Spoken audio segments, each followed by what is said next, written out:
Hello and welcome to the Closer's Playbook, a podcast about selling your services as a freelancer. I'm Pete Beber, here with Tyler Poole. Hello. So this is part two of a three-part little series we're doing on working with existing customers. The first part was new versus existing. Today we're going to focus on referrals. That's actually how we wrapped up the first episode of this on the new versus existing. Tyler, if you could maybe pick up where we left off Sure. for anyone who's just listening to this one, maybe just a quick recap. Sure. So we were talking about one of my existing customers and how they had asked me to do something that was outside of the scope of the original project.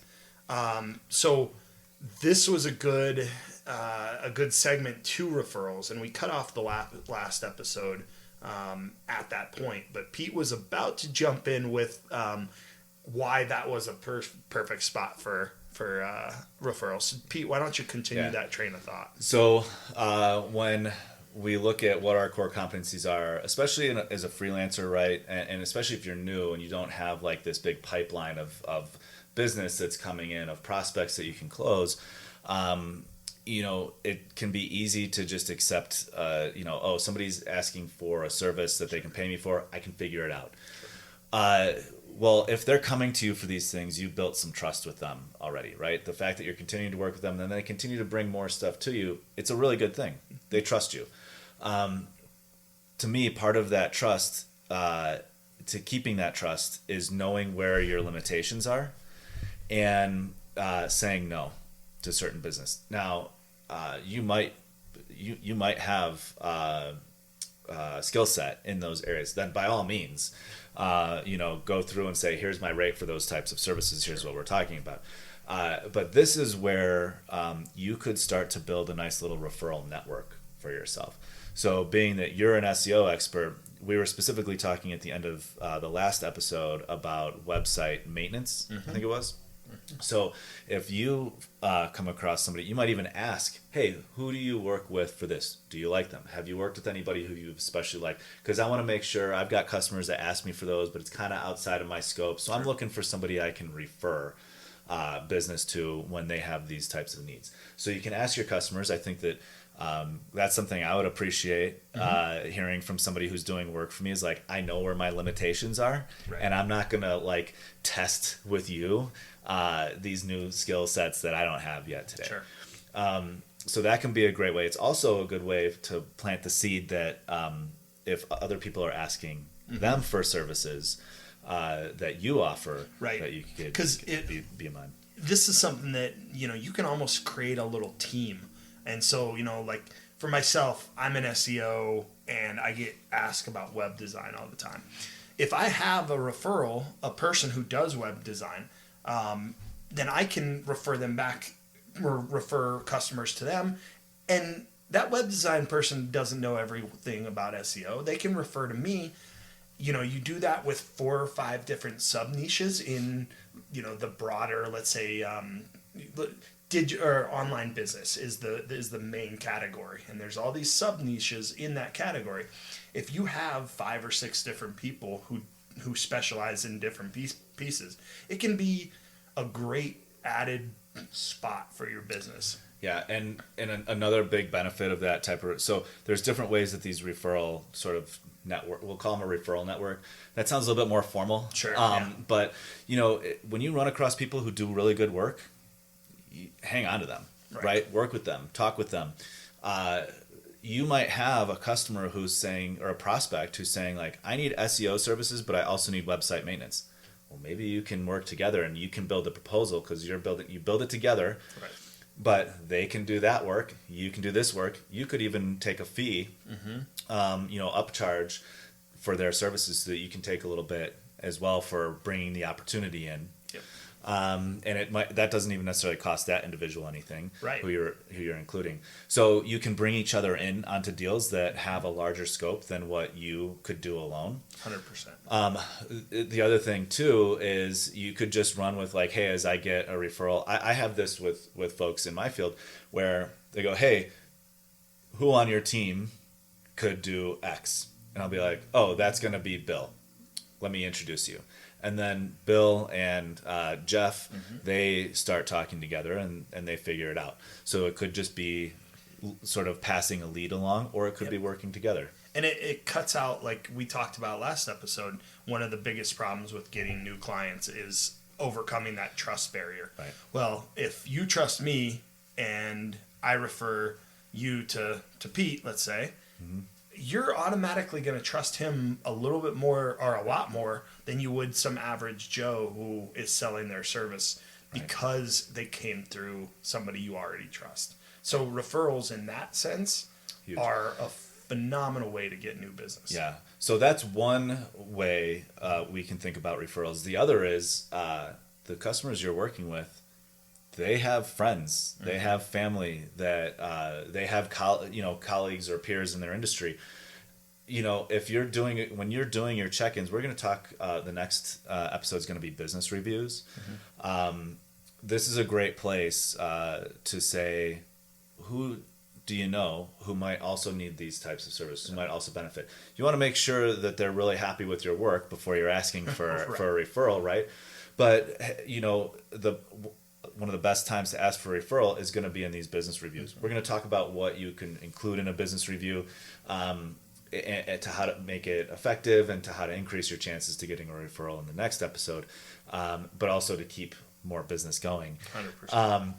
So asking your customers for a referral, that could be when if it's a time bound project that you're on that is going to end at the end of it, when you do your wrap up. Hey, if you felt that I did a really good job and other people who could potentially use these types of services, like look at what we accomplished, I would really appreciate you dropping my name, or even better, if you would maybe make an introduction to the two of us. And if you have to, incentivize it. I actually read an article about an SEO that had paid a 6-figure commission for a referral that they had been given back to the person who gave them the referral. Because, it was a 7-figure account. It was a huge company, huge account.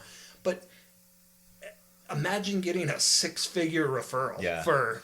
Now, I would see if you could do it without the referral 100%. Fee, the referral fee. But that is a good point. It is a method. But your scale is going to be relative, right? Because 7 figures versus 6 figure. But what if I was looking for $1,000 a month SEO client, which is somewhat normal. It's a little bit on the lower range. But if I give $100 or even $250 out of that first month to whoever referred it, and that client sticks with me for 6 months, 8 months, a year, 2 years, that tiny little referral fee in the end, or in the beginning, is well worth it in the end. It's like paying a commission to a sales rep. Right. Yeah. So you could do a sort of a referral fee program. You could just like, if you're doing really good work and people are really happy to work with you and they're getting outstanding results, then like you might not need to do that as much, because one thing about referrals, if you've done a really good job in earning trust with the customer and then doing great work for them, like, hey, we set out to do X and we did X plus, right? It was a great experience working together. They were happy the whole time. By introducing you to somebody, and they can brag about the person that they worked with and the results that they've got, and then there's an assumption that you're going to have a similar experience or provide a similar experience to the next customer. So that gives that person who's referring a good feeling, for one. 100%. And it also helps their relationship with whoever they're referring, because they're going, when they have something that comes up, they're like, oh, I need something. Hey, I wonder if Tyler set me up with this other person who did a great job, right? Let me go back to Tyler and see what they have. Now they're building like social capital as well, right? It's the I got a guy person, right? So that can be a really, really important thing. And that's why it's so important when you're working with existing customers to have the mindset of like, I need to do really good work. I need to make this a really good experience for this customer, because for one, well, me personally, my name is attached to something. Sure. And that's important to me. Even if that's not very important to you, doing great work leads to more opportunities. Well, we already talked about it. If doing good work, it's much easier to keep a client than it is to get a client. So the best way to keep a client is to do good work. But then the benefits on top of that are referrals or possible referrals, and more business, making it easier to get more new business. Yeah. So if we go back to like, okay, how do I get a referral? How do I ask for a referral? How do I get a referral? So there's a few things you could build into your contracts. By the way, if you refer me to another customer and that deal goes through, here's a referral fee that you can earn, as long as some companies, they won't allow their people to take anything more than like $50. Sure. But as a freelancer, you're not dealing with that, right? Well, if you're working with like, let's say you're working with $1 billion company, they probably have rules around like gifts and things like that. 100%. So you can put in there, like, as long as it's something that you can accept. And that's something that some industries are much more regulated. I have a client who definitely has those policies enforced because of the client or because of the industry they work in. Right. So be careful about it. But if you can do it, it's a great way to incentivize it. Yeah. I would say if you can get referrals without having to pay, ideal. See, and and I actually, I'll disagree with you. I mean, yes, that would be great. But as a freelancer, I've noticed that a lot of people just, as soon as I throw out that referral fee, it's amazing how many more people they think about that they know that they might be able to refer me to. That could be. It would be. I would say that I generally think I do an excellent job for my clients, and referrals would come easy, but I've gotten very few without incentivizing. Yeah, it is. It's a good point, and I think you have to do what you feel best with, and what you think is going to work. Right.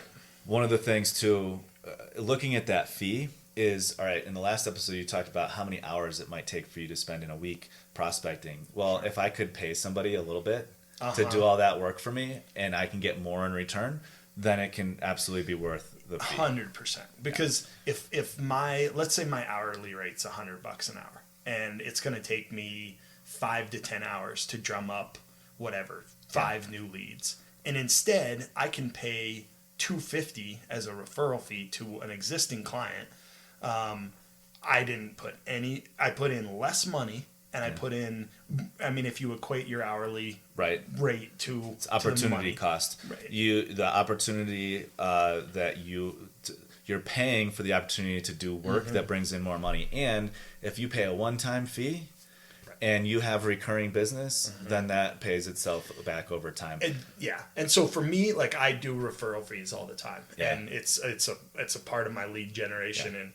And so you could write that into your contract, and that might be a good place. Like, since you have back to how to so you could write that into your contract, and I would call it out and say, hey, if I'm gonna work, all this stuff that we've outlined. Right. Like, these are our goals. My whole thing is working towards these goals and accomplishing them for you. If you feel that we've worked well together and I've done a really good job, I want to point you to this referral fee. Because now I would make it so that referral fee is for third party. Not because company, sure. You're going to work on growing your business within that account. You might as well just give a discount to the company. But so yeah, you could build it into your proposal, into your contract. I would say that you should ask for the referral when you at times throughout the relationship. Hey, where have I missed? Where are things going well? Would you be uncomfortable if somebody you knew had similar needs? Would you be uncomfortable making an introduction, providing a referral, right? Because this is also prospecting. So you want to keep that muscle going. You want to have that, and you want to keep it in their mind. If you just say it once, they're going to forget about it. So you got to bring it up at appropriate times, right? Like, hey, we just went through this. We had everything went great. I think some of it you just have to feel out. I think in your business reviews, which we'll talk about in the next episode, that's a good place to ask for a referral. But if you know that the customer's pissed off, if something happened that like was a setback of some type, don't ask for a referral. Sure. I mean, it's like you don't ask for a testimonial when 100%. stuff goes sideways, yeah, right? I mean, to give you an example, I just had a client. I was on a client call earlier this week, and they were like, you know, they said something along the lines of, "Thank you, Tyler. You're doing a really great job. I appreciate all your hard work." And that was a perfect segue to say, I framed it like this. I'm like, "Thanks, such and such. Actually, I just had another client that I finished the contract with, and I'm actually looking for a new client or two. If you know anybody, I would love to, you know, please refer me over, whatever." And I phrased it something like that, and I just let it in. And it's not. This is one of those things that, when I was just starting out, was really hard to do. It was an uncomfortable statement to me, and it might be for you. And for most of it, it is. I think as salespeople, we are we struggle to ask for what we want. You know, it's more like, "Oh, you need this. Oh, I can do that." Yeah. We're converting you. You said we as salespeople. Oh, I know. Son of a gun. Enough podcasts. Do we do enough podcasts? Oh, no. It happened. But yeah, so like it's something that it may not be comfortable with. You may stumble over it a little bit the first couple times, but it is something. It's part of the business world. Yeah, and to me, I would prefer to have just a conversation with somebody I have a good relationship and have done good work for about additional business than sending 500 emails and then doing a campaign with each of those people, right? Cold calling. Those, to me, personally, not for everybody. I know people who are great at it. But to me, it's like, even after years, it still feels like clunky to me, and like I don't feel as natural with it as some others do. But I feel much more natural sitting with a customer and saying like, you know, "Hey, you just said that I did all this great work. It seems like we're hitting all of the goals that we talked about. You've been great to work with, and you know, I find that people who are great to work with know other people who are great to work with, and so if it's I would probably do little Chris Voss and go for the no and be like, you know, if you wouldn't be against it, you know, I'd love to, if you had somebody in mind, or make a referral. Do you have anybody in mind that could use my services? Yeah, you can they may say no, and that's great because you can just move on. But they may be like, let me think about that. And the reason I say like you've been great to work with, and I find people who are great to work with know other people who are great to work with. It's a good phrasing. Because it's also true. I find a lot of the times, everybody knows a jerk here and there. Sure. But like also, if I have been working really well with you, I don't want to refer you to somebody who's a jerk. Right.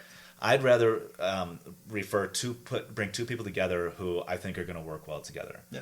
And so that's why I like to sort of frame it that way. Let's anchor to like, you're a great person. It circles back to, you know, you don't want to put your name on it, you know. Right. Why you want to do excellent work, at least for, you know, you stated for yourself, is because your name's attached to it. Yeah. Well, I don't want to refer you to some... Yeah. And what I was thinking of with the Chris Voss is like, I set it up like that. You've been great to work with. I find that people who are great to work with know other people who are great to work with, or even other great people. Right.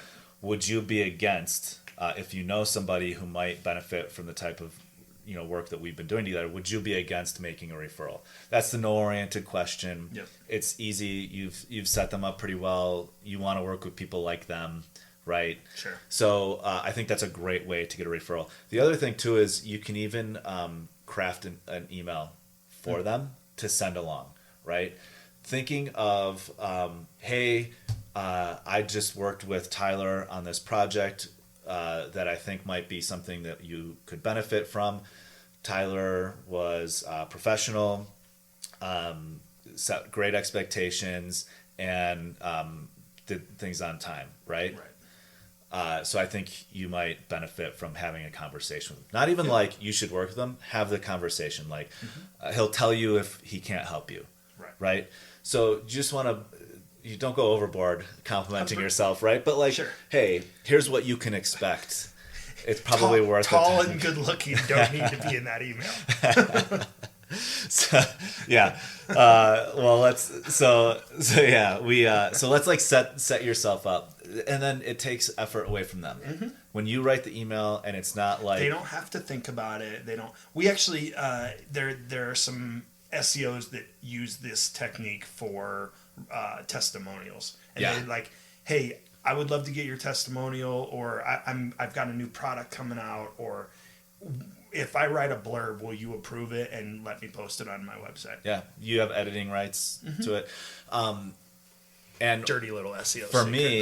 for me with that email, I'm gonna take feedback, like words that they actually used in telling me how it was to work with me. There you go. That's ideal, right? Because then it feels like, oh, this is something I just said about him, Right. to him. Right. So, of course, I would say it to somebody else. So if they said, Tyler, it was great working with you, and you could say, hey, can you just tell me like what were some good things, and then where could I have done better? Not like the where could I have done better isn't what did I do bad, right? Where could I improve? But now you can take the what you did really good, and you can include that in the referral message. Perfect. Keep the message short, right, to the point. And I would say, because you're going to do great discovery because you've been listening to this podcast, that it would just be like, I think you would benefit from a conversation, and Tyler is great about telling you if he's not able to work with you. Yeah, there you go. Yeah. So referrals, best way, in my opinion, to get business. Easily. You find people who are going to be like and I'm not going to ask some guy who's been a jerk to me for a referral to somebody else, because he's probably a jerk to other people. Right. And the people he is willing to refer to might be like him. I was going to say, if certain clients referred me to other people, I would run screaming. Yeah, so I mean, be picky. clients. Be picky. But then you can now you've built yourself a pipeline through referrals, and that can be the strongest pipeline with the highest close rate that's out there. So I don't have data to back that up, but I can tell you that my referrals have been better than I was going to say I could probably put together data to prove to support that statement. Yeah. So cool. So the next and last part of this little mini series is going to be about business reviews. We'll probably recap both of them, but business reviews are a great way for you to continue to keep a pulse on the relationship that you have with your customer, and to find other opportunities to work with them. So we'll talk more about that on the next one. All right. Thanks, Tyler. Thank you, guys. Talk to you next week. Bye. Bye.